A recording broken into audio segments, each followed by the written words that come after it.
Oke, ketemu lagi sama gue Rizal di Let On Tech.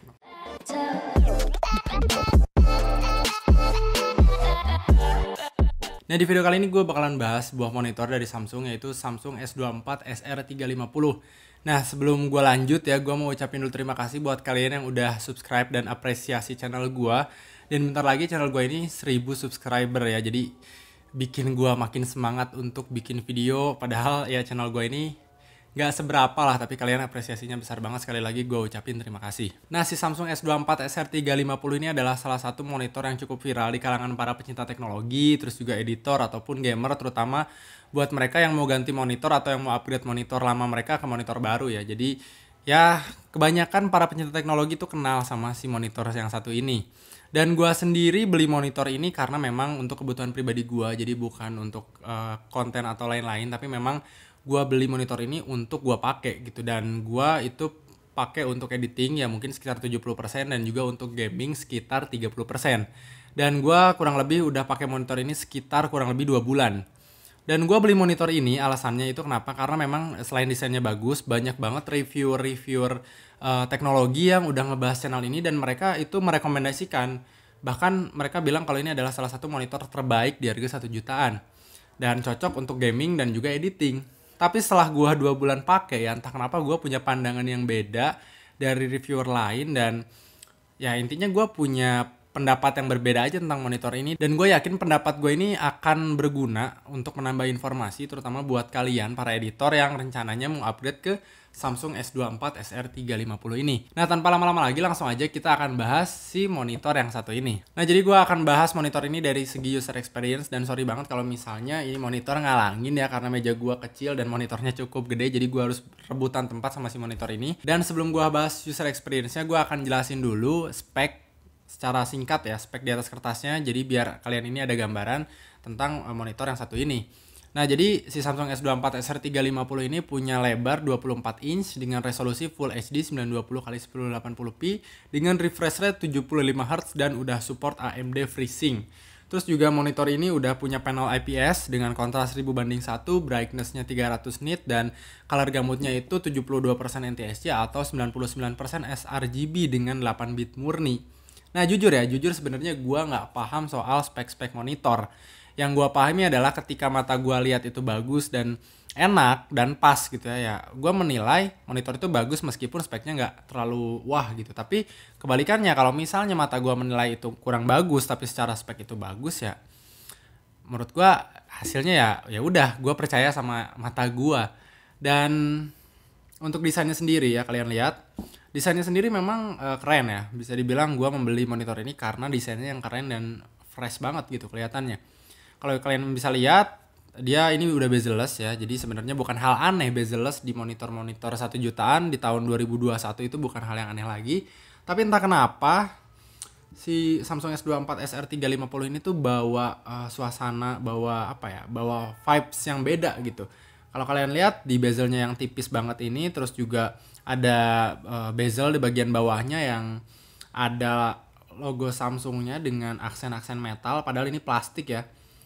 Dan ya kalian bisa lihat kalau misalnya monitor ini tuh kelihatan mahal. Jadi cocok banget buat kalian yang suka show up. Kalau teman-teman kalian lihat ini tuh pasti ya ngiranya ini monitor mahal gitu. Dan juga cocok juga dipakai atau dipasang di meja kerja kalian buat kalian yang memang suka dengan estetika ya. Jadi cocok banget. Nah, kita bahas dikit soal portnya. Portnya ini sebenarnya monitor ini cukup pelit. Cuman ada 3 port, yaitu ada port HDMI, port di-sub, dan juga port untuk daya. Jadi nggak ada port-port lain ya. Jadi bisa dibilang ini cukup lumayan pelit. Tapi kalau buat kebutuhan gue pribadi ya 3 port ini udah cukup. Tapi mungkin buat kalian yang kebutuhannya lebih expert lagi ya, gue yakin ini pasti portnya kurang gitu. Nah, sekarang kita ngomongin soal user experience-nya. Jadi gue udah gatal banget dari tadi pengen jelasin ke kalian user experience yang udah gue coba di monitor ini selama 2 bulan ya kurang lebih. Nah, jadi ketika pertama gue beli monitor ini ya, gue unboxing, gue buka, terus gue pakai langsung untuk bermain game. Ya kenapa gue pakai untuk main game kan, padahal kebutuhan gue itu lebih banyak di editing. Karena menurut gue ketika gue memainkan game di sebuah monitor yang memang ada embel-embel gaming dan lain sebagainya, menurut gue potensi monitor ini akan lebih keluar. Karena kan dia punya refresh rate 75 Hz ya. Ya sebenarnya 75 Hz nggak terlalu kerasa sih, cuman ya ada sedikit perubahan lah dari 60 ke 75 Hz. Terus juga dari warna, memang monitor ini tuh warnanya bagus banget, kontrasnya dapat, terutama ketika gua main game-game horor. eh Sisi-sisi gelap itu bener-bener dark banget gitu, bener-bener memanjakan mata, puas, dan ya bisa dibilang feel-nya itu jadi apa ya? Jadi lebih baik lah. Jadi 2 kali lipat lebih bagus daripada kalian pakai monitor-monitor yang mungkin resolusinya SD atau mungkin dari brand lain ya. Gue juga jujur belum pernah. Cuman yang gue rasakan gitu ya, gue banding-bandingkan dengan monitor-monitor teman gue. Memang untuk segi warna, segi kontras itu bener-bener bagus banget untuk main game. Dan gue coba juga untuk nonton film.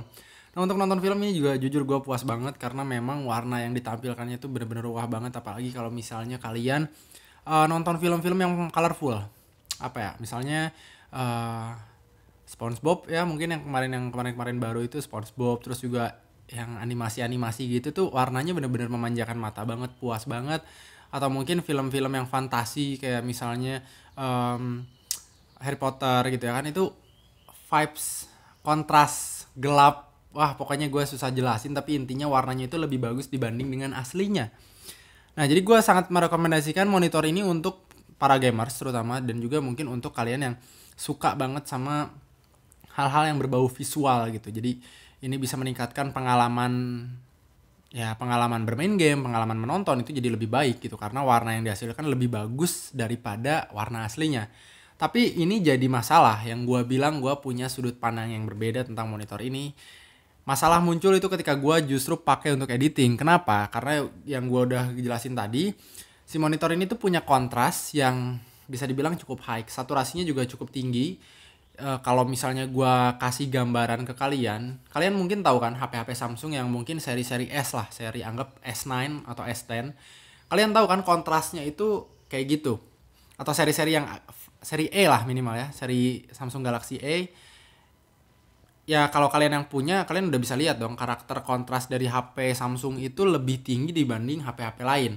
Atau mungkin kalian yang nggak punya HP Samsung itu apa ya, pernah lah lihat teman kalian yang pakai HP Samsung dan kalian juga lihat gitu bahwa layarnya itu lebih kontras, lebih saturasinya lebih tinggi dibanding HP lain. Nah, monitor ini pun sama gitu ya. Dia layarnya IPS dan kontras dan juga saturasinya itu lebih tinggi, bahkan lebih tinggi dibanding HP-nya. Jadi mungkin 1,5 kali lebih kontras, lebih saturasinya lebih naik lagi dibanding dengan handphonenya. Jadi kalian bisa bayangin gimana kalau monitor ini dipakai untuk editing. Ketika awal-awal pakai untuk editing ya, gua itu harus ngulang sekitar 3 sampai 4 kali ya dalam satu project. Ya gua biasanya ngedit foto dan juga ngedit video. Ya, tapi gua lebih sering ngedit di foto gitu. Jadi cukup merepotkan, dan memang untuk awal-awal itu color profile bawaan dari pabriknya itu bener-bener menurut gua nggak cocok. Jadi warnanya terlalu kuning.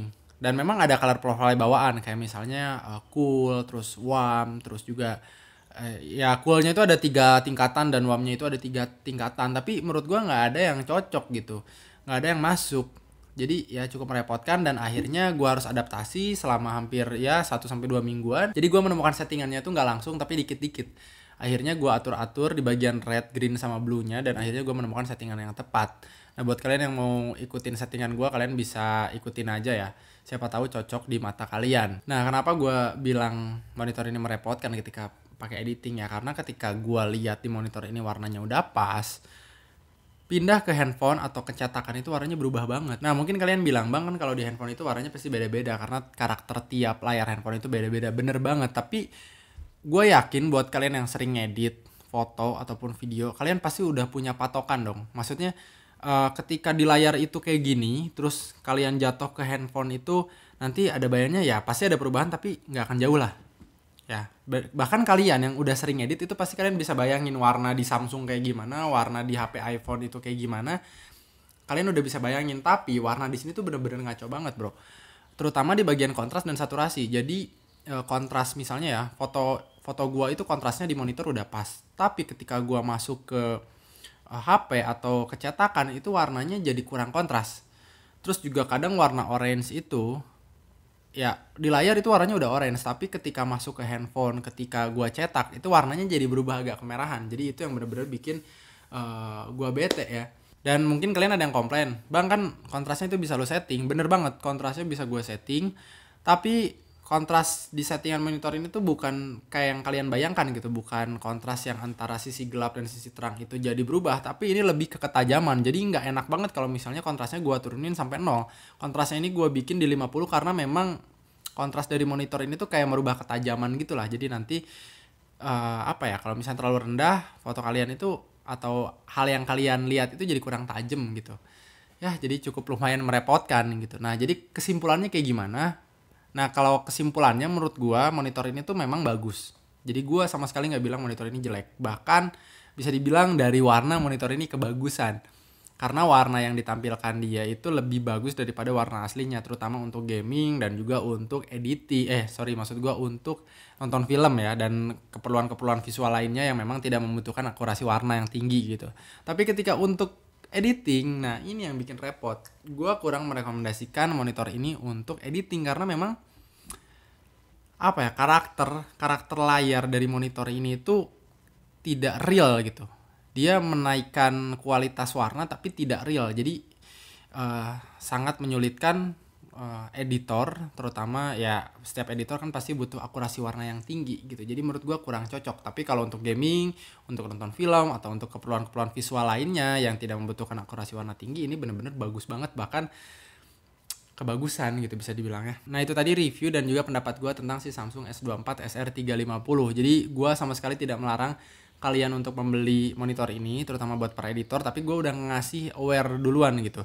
Siapa tahu nanti ketika kalian beli monitor ini kaget gitu karena warnanya yang memang terlalu bagus ya. Dan mungkin sekian video dari gue, semoga ini bisa memberikan informasi dan manfaat juga buat kalian. Dan kalau kalian suka dengan video ini, kalian bisa like, komen, dan subscribe.